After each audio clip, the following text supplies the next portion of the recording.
नमस्कार, बॉबी किचन में आपका स्वागत है। तरी वाले छोलों की पंजाबी रेसिपी।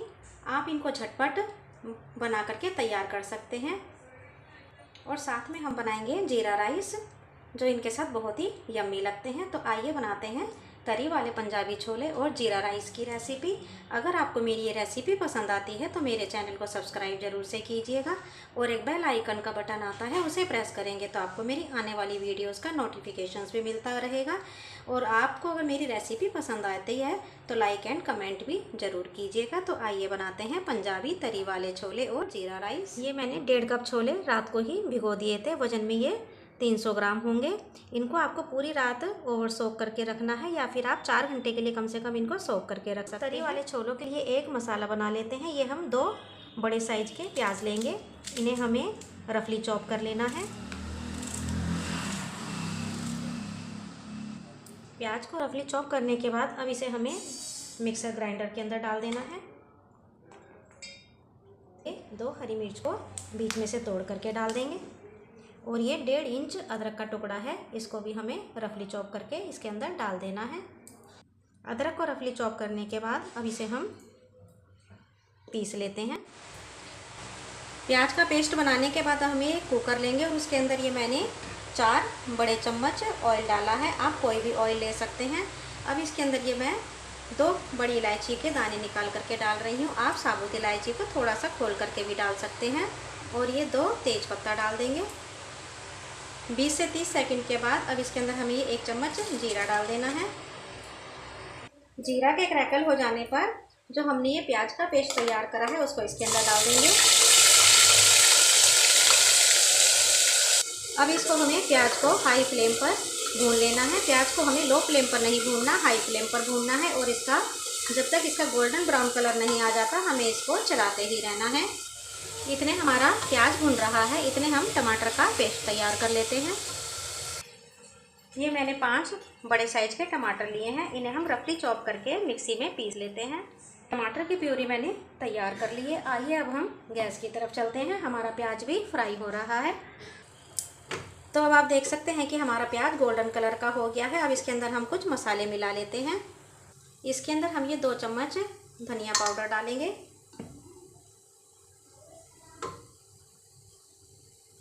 और ये 1 चम्मच कश्मीरी लाल मिर्च डालेंगे। ये स्पाइसी कम होती है पर इसका कलर बहुत अच्छा आता है। और ये आधा चम्मच कच्चा जीरा पाउडर डालेंगे और ये 3/4 चम्मच हल्दी पाउडर डालेंगे।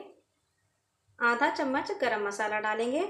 अगर आपके पास छोले मसाला है तो आप वह भी डाल सकते हैं। अब मसालों को हमें प्याज के साथ अच्छी तरह से 30 से 40 सेकंड के लिए भून लेना है। मसालों में से बहुत ही अच्छी खुशबू आ रही है। तो अब इस स्टेज पर हम इसके अंदर जो हमने टमाटर की प्योरी बनाई है उसको डाल देते हैं। टमाटर को हमें मसाले के साथ खूब अच्छे से मिक्स कर लेना है।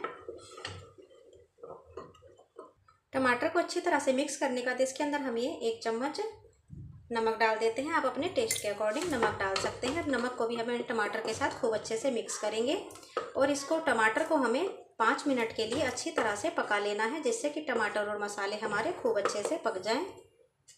टमाटर को हम इसको ढक करके पका लेते हैं और बीच बीच में हमें चेक भी करते रहना है। मसाले को पकते हुए 5-6 मिनट हो चुके हैं। मसाला हमारा पक करके तैयार है। आप देख सकते हैं कि तेल भी अलग हो चुका है और देखिए मसाला हमारा बिल्कुल दानेदार बन करके तैयार हुआ है। अगर ऐसे स्टेज पर आ जाता है तो हमारा मसाला पक करके तैयार माना जाता है। अब इसके अंदर हम ये छोले डाल देंगे। इसके अंदर से मैंने पानी अलग कर दिया है, तो छोले हमें इसके अंदर डाल देने हैं।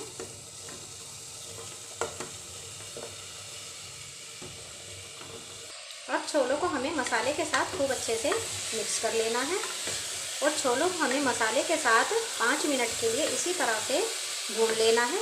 इससे हमारे छोलों का टेस्ट जो है बहुत ही बढ़ जाता है। छोलों को भूनते हुए मुझे 5 मिनट हो चुके हैं। अब इसके अंदर हमें पानी डाल देना है।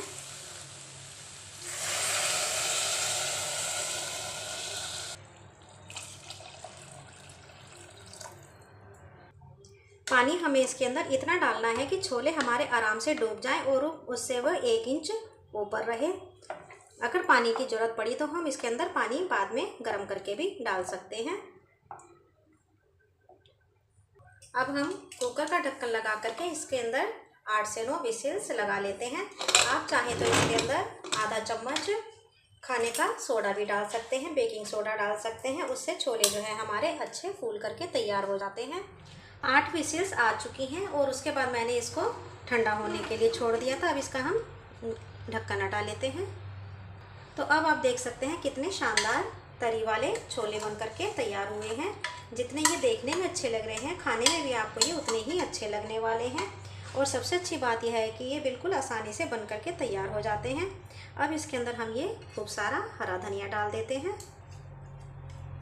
हरा धनिया डालने से इसका फ्लेवर और टेस्ट दोनों ही बढ़ जाते हैं। धनिया को हम अच्छी तरह से इसके अंदर मिक्स करेंगे।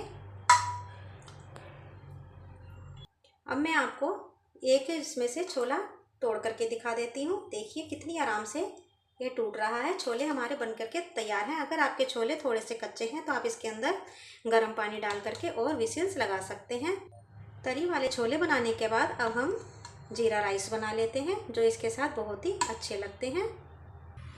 ये मैंने 1.5 गिलास अच्छी तरह से वॉश करके पानी के अंदर 20 मिनट तक भिगो दिया है। आइए अब हम चावल तैयार कर लेते हैं। जीरा राइस बनाने के लिए हमें एक बड़े मुंह वाला बर्तन लेंगे और उसके अंदर हमें ये 1 चम्मच ऑयल डाल देना है। आप ऑयल घी कुछ भी ले सकते हैं, मैंने घी लिया है। अब इसके अंदर हम खुशबू के लिए 1 बड़ी इलायची के दाने डाल देते हैं और एक ये तेज पत्ता डाल देते हैं। अब इसके अंदर हम ये 1 चम्मच खड़ा जीरा डाल देंगे। अब जीरा राइस है तो इसके अंदर हमें जीरा ज़्यादा ही डालना है। जीरा के क्रैकल हो जाने पर जो हमने चावल लिया है उसको डाल देंगे। इसके अंदर से हमें पानी बिल्कुल निकाल लेना है। अब चावल को हम घी के साथ 1 मिनट तक बहुत ही हल्के हाथों से भून लेते हैं।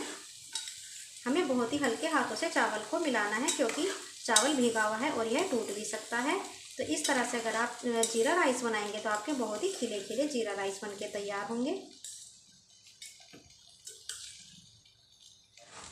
चावल को मैंने 1 मिनट तक हल्के हाथों से भून लिया है। अब इसके अंदर हम पानी डाल लेते हैं।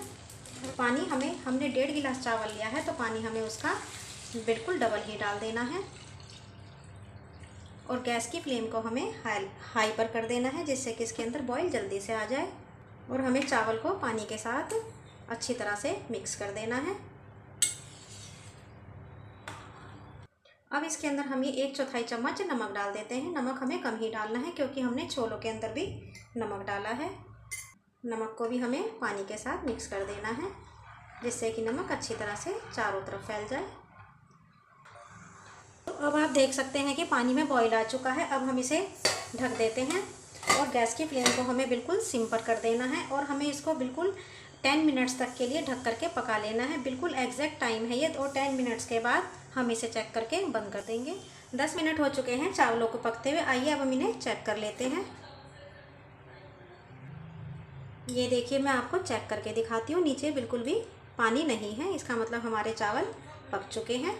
अब इन्हें हम गैस की फ्लेम को ऑफ करके 5 मिनट के लिए इसी तरह से ढक के रख देते हैं। इससे चावल हमारा सेट हो जाता है और वह टूटता नहीं है। 5 मिनट हो चुके हैं चावल को सेट होते हुए। अब हम दोबारा से चेक कर लेते हैं। तो ये देखिए, चावल हमारा सेट हो चुका है और यह बिल्कुल भी डालने से टूटेगा नहीं। और यह बिल्कुल लंबा लंबा ही आप इसको सर्व कर सकते हैं। तो आइए अब हम चावल और छोलों को सर्व कर लेते हैं। अब इन्हें हम एक प्लेट के अंदर सर्व कर लेते हैं। देखिए किस तरह से हमारा चावल खिला खिला बना है। एक भी चावल हमारा जुड़ा हुआ नहीं है, सारे चावल हमारे खिले खिले बने हैं। और कितने लंबे लंबे चावल बनके तैयार हुए हैं। बस इसी तरह से आपको जीरा राइस बना लेना है। अब चावल को हम ऊपर से हरे धनिये से गार्निश कर देते हैं, इससे ये देखने में और भी अच्छे लगेंगे। तो ये लीजिए, सारे छोले मैंने सर्व कर दिए हैं और साथ में मैंने चावल भी सर्व कर लिए हैं। अगर आपको मेरी ये रेसिपी पसंद आती है तो मेरे चैनल को सब्सक्राइब ज़रूर से कीजिएगा और लाइक एंड कमेंट भी कीजिएगा।